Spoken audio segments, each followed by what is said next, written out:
India, people don't give or pay that much attention to making CV. But here they have ATS, which is applicant tracking system. Here you have to add references section. Hello everyone, this is Dietitian Hetal. Welcome back to my channel. I make videos on food, nutrition, diet and student life in UK. So if you're interested, please subscribe to my channel and hit the like button if you like this video. Without any further ado, let's get into the video.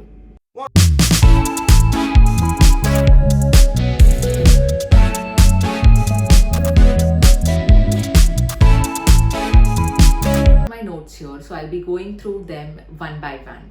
So today the topic is how to make UK style CV, and that's something which is like really important because in India people don't give or pay that much attention to making CV. It's just that you have to add a lot of information and then that's it. But in UK, people are more concerned about your CV. But here they have ATS, which is applicant tracking system. It's like a AI tool, so it just identifies and evaluate and analyze your CV furthermore. So you have to be really patient with your CV and how you make it. It's going to make a difference in your life. Before starting with the video, a little disclaimer that this is not going to land you a job, but this is just to understand how the UK system works and how you can make a UK style CV. So let's get started.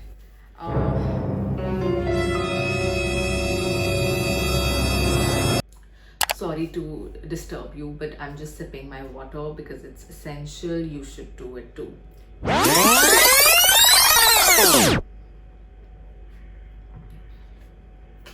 Okay, so in India, basically we follow the same elements that should be in the CV. The first one should be your personal profile, wherein you're mentioning about your name, your contact number, your address, and then there should be some like 4 to 6 sentence about yourself and what are you doing or why should they hire you. So that should be just a personal profile. Second is your education and work. That is also important. You have to add your education profile and work experience. But in India, how we used to make is that we used to always write where we have done our 10th and how much like we have scored. But in here it's not going to be valid, so you just have to put your recent degree. If it is bachelor's, master's, anything, you just have to put that information in your education, and then you can probably include a work experience. So these are a basic but very necessary things in a CV, and it should be like a must have. So here, as I said, they have this ATS, which is the applicant tracking system.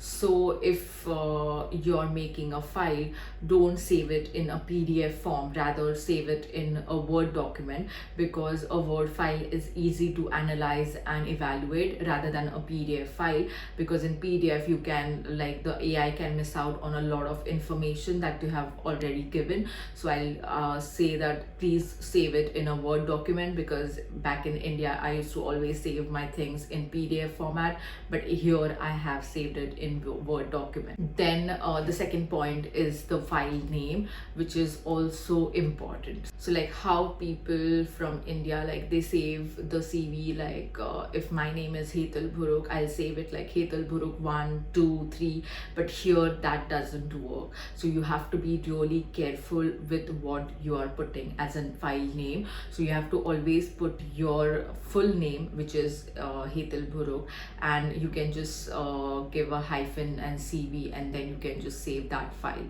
So you don't have to put any numbers or any short names as a file name. So that also matters here. Third is file size. So that also plays an important role. If your file is larger than what is expected to be, then the AI is not going to like evaluate, and that is going to create a lot of problems, and then your CV might be just thrown to the dustbin directly. So it's better to have like a estimated file size.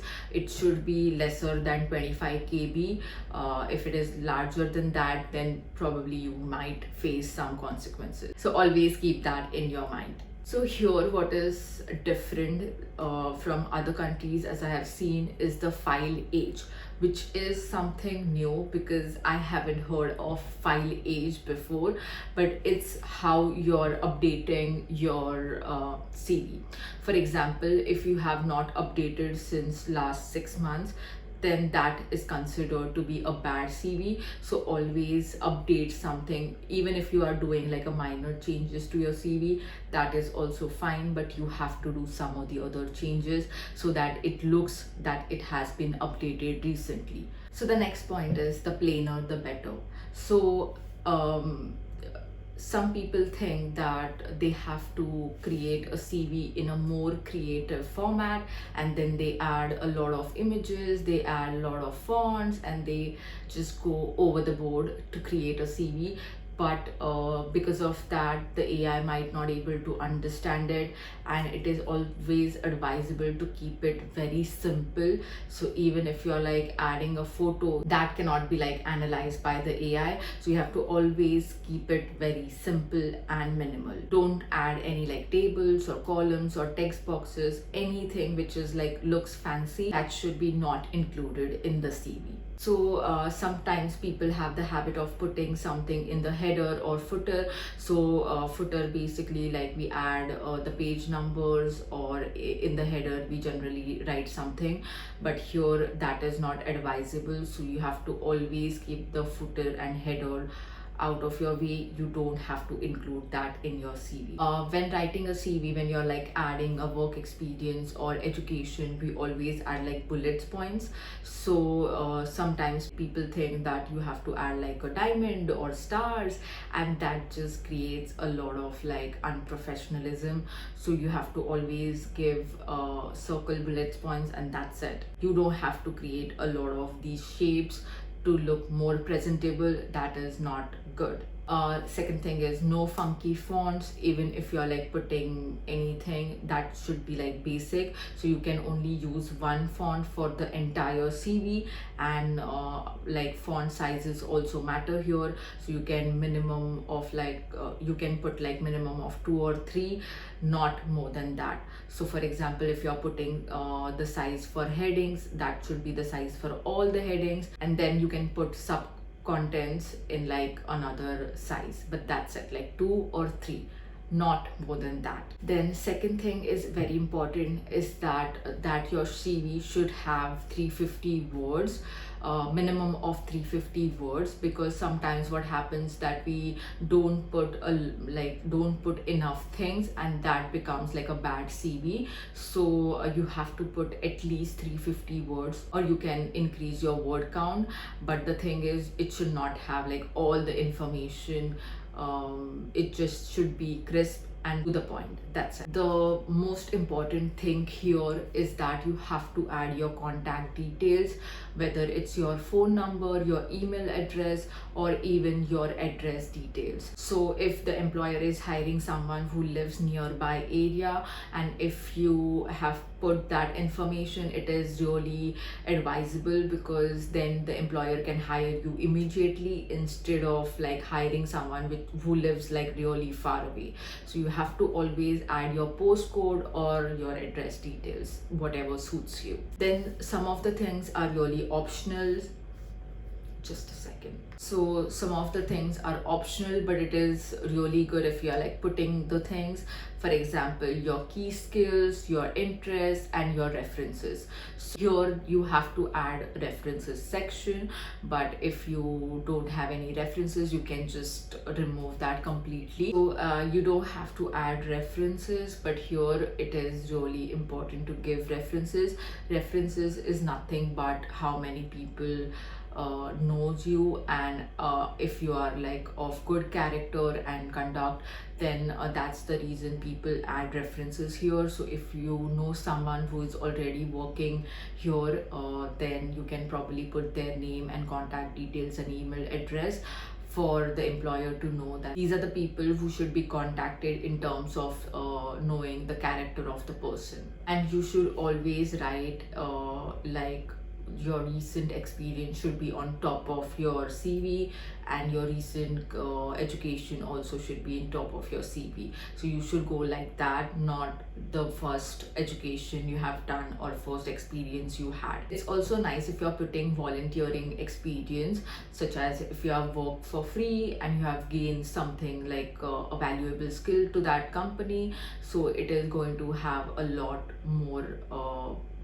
weightage than someone who doesn't have any skills. So skill set is really important in the UK. So having a lot of like work experience doesn't matter, but what you have gained from that work really do plays an important role. And that is the reason here people from bachelors or masters do have those opportunities where they can have where they can go for like volunteering, and they can just like put down those things in the CV as well. I think you should add hobbies and interests related to the field, or if you just want to add something else about you as a person, like how do you like to spend your free time, or how do you unwind yourself, that you can probably add it in the hobbies and interest part, so that they probably know that how creative you are or how you are as a person apart from your professional life. So that is also a good thing to put in your CV. So instead of saying strong communication skills, you have to always give experiences or examples of things. Whatever you have done, you have to always give example of that, because that is going to get you there. Otherwise, if you're just putting like skills, if you're just putting like skill set and then communication skills, responsibility, or anything which you have just mentioned but you have not mentioned the example, that is not like appropriate for CV. So you have to always give examples for your skill set. So add keywords which are those good adjectives, something like confident, enthusiastic, passionate, adaptable, resourceful, interested, willing to. So all these key skills and words you have to add in your CV so that it just stands out. If you're like probably mentioning the same word every time, like did this or did that or something like that, that is not going to be like game changer for your CV. It should be really top notch. So you have to use those fancy but like really high quality words. So in your personal statement, like a personal view, you have to add something which is like your own style. Don't copy someone else's and then you are just putting it down there. Like, for example, self-motivated team player with a hands-on attitude. It's like a generic phrase, and that should not be included in your CV. No matter what, you have to add your own inputs, because that is the first thing that employer is going to see. So if you are putting like a generic phrase, it's just going to be a put off for them. We are coming to an end to this topic. I think I have covered most of the things in this, but if you still have queries on how to make CV, then comment down below. I'll obviously able to help you in the comment section. Also keep it minimum and short. Don't add a lot of things. Keep your CV very short and crisp. With that said, I think I have covered most of the things. This is not only for like part-time job but also for like full-time work. So I think you should always consider these things, these elements which are essential in making a UK style CV. So I know that this is a lot to take in, because we don't really think about these things, and we just put the same CV for every work opportunity, but that you should not do. You should always have like a different CV for different positions. And one more thing, if you are coming to UK in like October or January, please prepare your CV in your home country instead of doing it after coming here, because that's like you have those copies with you and you can just go to any employer and you can just drop your CV. So it's like really I know it's time consuming, but you can do it beforehand instead of coming here, because after coming here you are just lost, and the opportunities like the part-time work opportunities are like really restricted. Even I have not got my part-time work as of yet, because there are tons and tons of students applying for the same job. So I think you have to like really make the deal by like doing everything in your home country and then coming here, and that is going to like save a lot of your time, and you can just go directly to the employer, or you can just go to any store and you can ask them if there is any vacancy available for you. So I think that is like really important. Apart from that, if you have any queries, please comment down below. I'll be able to help you. And if you like this video, please subscribe to my channel and hit the like button. Thank you for watching, and I see you in the next video. Bye bye.